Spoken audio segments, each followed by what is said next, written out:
बिस्मिल्लाहिर्रहमानिर्रहीम। गाइस कैसे हैं आप लोग? उम्मीद है कि आप सब लोग खैरियत से होंगे।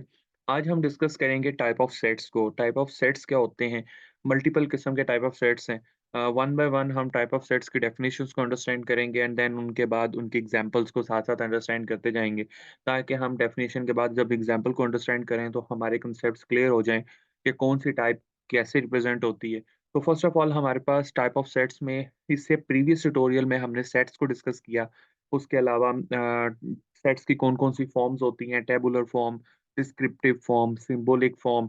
तो इन सब एग्ज़ाम्पल्स के साथ हमने इन सब फॉर्म्स को अंडरस्टैंड किया।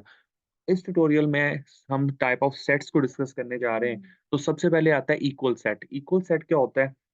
The two sets A and B. The two sets A and B are equal if and only if it contain exactly same element. हमें क्लियरली नाम से पता चल रहा है कि इक्वल सेट का मतलब है कि एक सेट के एलिमेंट्स और दूसरे सेट के जो एलिमेंट्स हैं, अगर ये दोनों इक्वल हैं, यानी कि जो एलिमेंट एक सेट में है और दूसरे एलिमेंट में भी वही वही दूसरे सेट में भी वही एलिमेंट है, तो हम कहेंगे ये एलिमेंट, ये सेट और ये सेट जो है ये इक्वल है। जैसे कि हम सपोज करते हैं कि ए सेट है एक और एक बी सेट है। ए के एलिमेंट हैं 1, 2, 3 और बी के एलिमेंट भी 1, 2, 3 हैं। तो इट्स मीन कि ये दोनों सेट एक दूसरे के इक्वल होंगे। तो हम फिर कह सकते हैं कि A is equal to B. तो नीचे एग्जांपल में देखते हैं तो ये क्या लिखा है कि A is equal to B. A set क्या है? दिस वन, यानी कि ए, बी, सी और बी सेट क्या है? बी, ए, सी, यानी कि वो डज़न्ट मैटर कि अरेंजमेंट डिफरेंट है, लेकिन एलिमेंट तो सेम है, एलिमेंट तो डिफरेंट नहीं है। ना कोई कम है, ना कोई ज़्यादा है और बिल्कुल एक्यूरेट वही एलिमेंट्स हैं, इधर भी ए है, इधर भी ए है, इधर बी है, तो इधर भी बी है, इधर सी है, तो इधर भी सी है। तो इट्स मीन कि ए और बी दोनों के सेट्स जो हैं वो इक्वल हैं, दोनों के एलिमेंट्स भी सेम हैं। तो हम फिर कह सकते हैं कि ए इक्वल टू बी या फिर हम ये भी कह सकते हैं कि ए सेट जो है वो इक्वल है किससे? बी से। तो हम ये भी लिख सकते हैं and B equal to A भी लिख सकते हैं। तो it is up to you, आप इसको किस फॉर्मेट में या किस फॉर्म में लिखना चाह रहे हैं। तो इसी तरह अगर हम सी को कंपेयर करें, सी में क्या है? ए, बी, डी। अगर हम कंपेयर करें कि बी इक्वल टू सी तो नो, बी के एलिमेंट हैं बी, ए, सी और सी के एलिमेंट हैं ए, बी, डी। तो ये नॉट इक्वल टू सी होगा, यानी कि ये अनइक्वल सेट होगा, इक्वल सेट नहीं होगा। तो बी नॉट इक्वल टू सी। अब इसी तरह अगर हम ए कंपेयर टू सी करें, तो ए के सेट हैं, एलिमेंट हैं ए, बी, सी और सी के एलिमेंट हैं ए, बी, डी। तो इट्स मीन कि ये भी नॉट इक्वल है। तो ए नॉट इक्वल टू सी। तो इक्वल सेट में हमारे पास दोनों सेट के जो एलिमेंट्स हैं वो बराबर होने चाहिए। अगर बराबर नहीं है तो वो अनइक्वल सेट में चला जाएगा। ओके, हम नेक्स्ट मूव करते हैं। तो नेक्स्ट हमारे पास आता है एम्प्टी सेट। एम्प्टी सेट क्या होता है कि जिसमें कोई एलिमेंट नहीं होता। नाम से ज़ाहिर है कि ऐसा सेट जिसमें कोई एलिमेंट ना हो वो एम्प्टी सेट कहलाएगा। और a set has no element is called the empty set और नल सेट। इसका दूसरा नाम नल सेट भी है।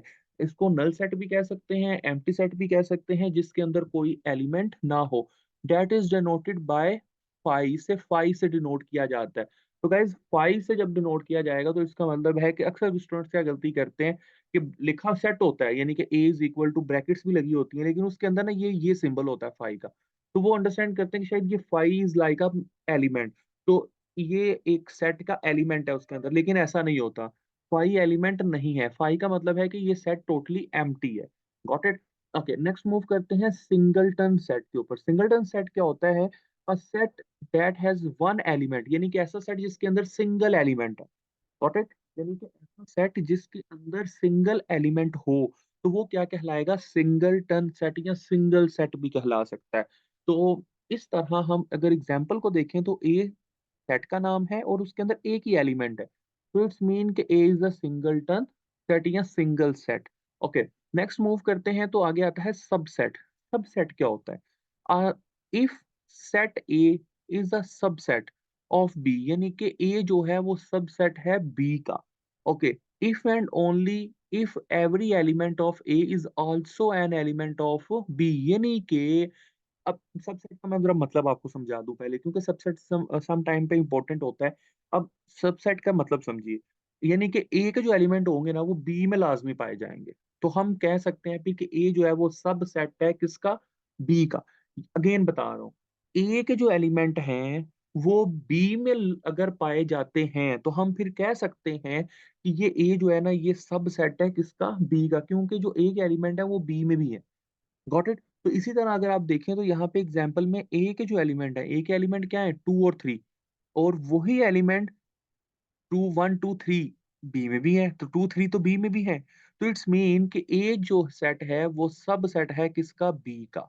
ठीक है? तो हम इसको किस तरह डिनोट करेंगे, A subset of B, A is subset of set B. Got it? तो उम्मीद है कि मुझे कि आपको सबसेट की डेफिनेशन क्लियर हो चुकी है।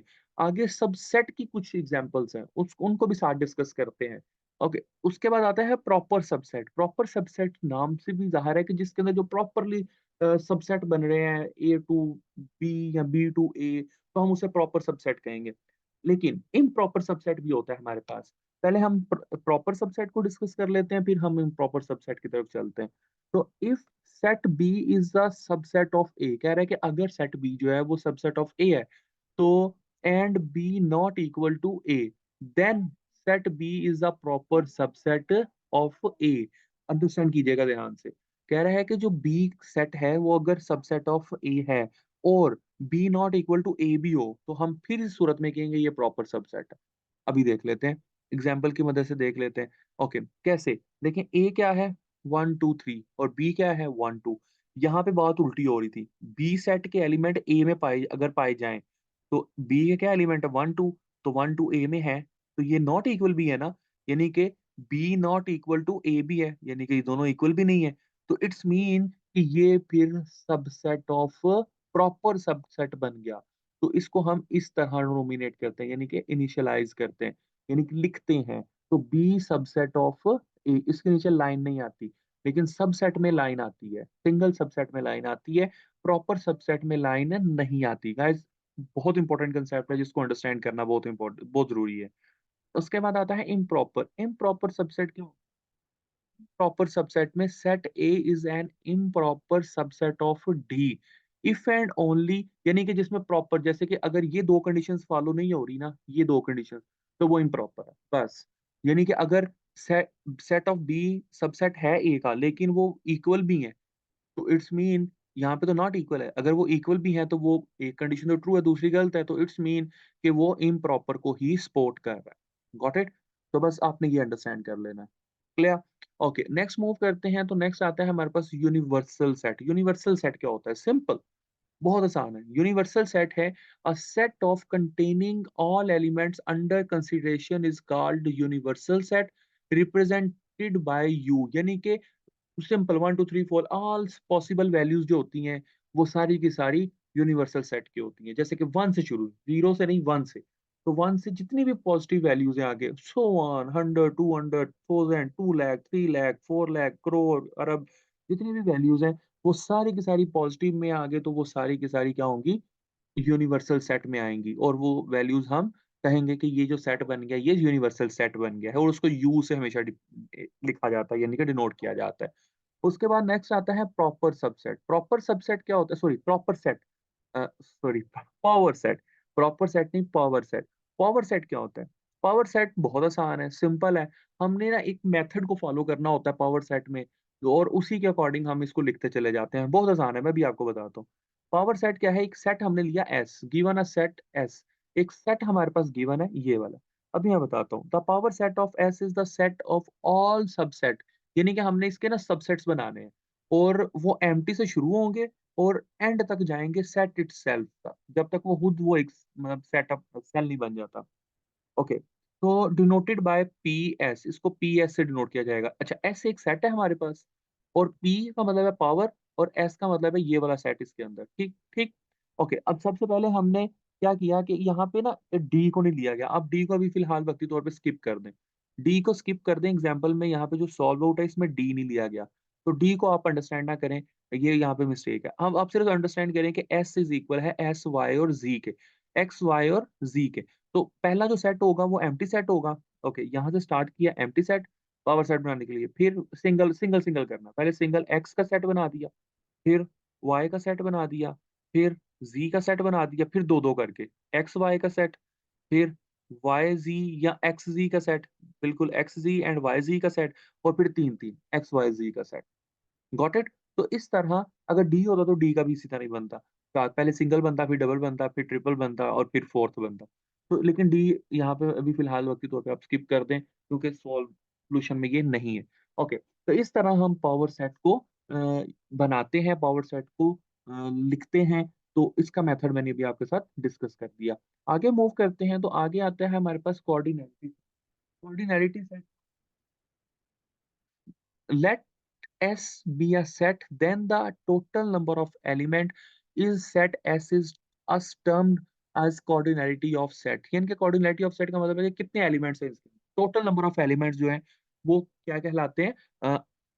कोऑर्डिनैलिटी सेट। ओके, जैसे कि कह रहा है कि एक सेट है, let set B a S be a set, the total number of element जो है उसके सारे के सारे वो क्या कहलाएंगे? Cardinality of set S.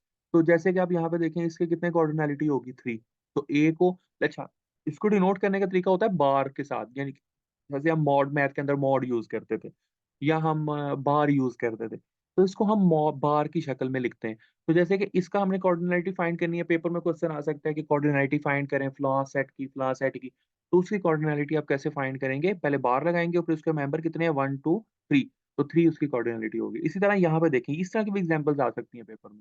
अब देखें ये एक सेट है सॉरी एलिमेंट है, ये ब्रैकेट ये वाला एक अलग से एलिमेंट है, अभी हमने ऊपर पढ़ा है कि सेपरेटर के अंदर जो भी लिखा है वो एक एलिमेंट का कंसीडर होगा। फिर उसके बाद ज़ी एक एलिमेंट है, तो 3 एलिमेंट इसकी कोऑर्डिनैलिटी भी 3 होगी। तो गाइस इस तरह हमारे पास टाइप ऑफ सेट्स को हमने डिस्कस किया one by one, step by step.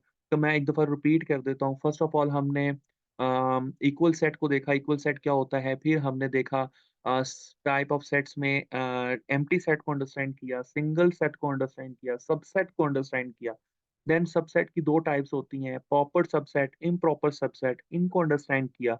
And then हमने यूनिवर्सल सेट को अंडरस्टैंड किया है, पावर सेट को अंडरस्टैंड किया एंड देन लास्ट पे हमने कोऑर्डिनैलिटी सेट को अंडरस्टैंड किया। होप सो गाइस आपको बहुत कुछ सीखने को मिला होगा, आपने बहुत कांसेप्ट्स अपने क्लियर किए होंगे। अगर आपको कोई कन्फ्यूजन, कोई प्रॉब्लम है, आप कमेंट सेक्शन में हमसे पूछ सकते हैं। हमारे चैनल को ज़रूर सब्सक्राइब कर दीजिएगा ताकि आने वाली ट्यूटोरियल्स, आने वाली वीडियोज़ आपको आसानी से मिल सकें। अपना ख़्याल रखिएगा, जज़ाकल्लाह खैर।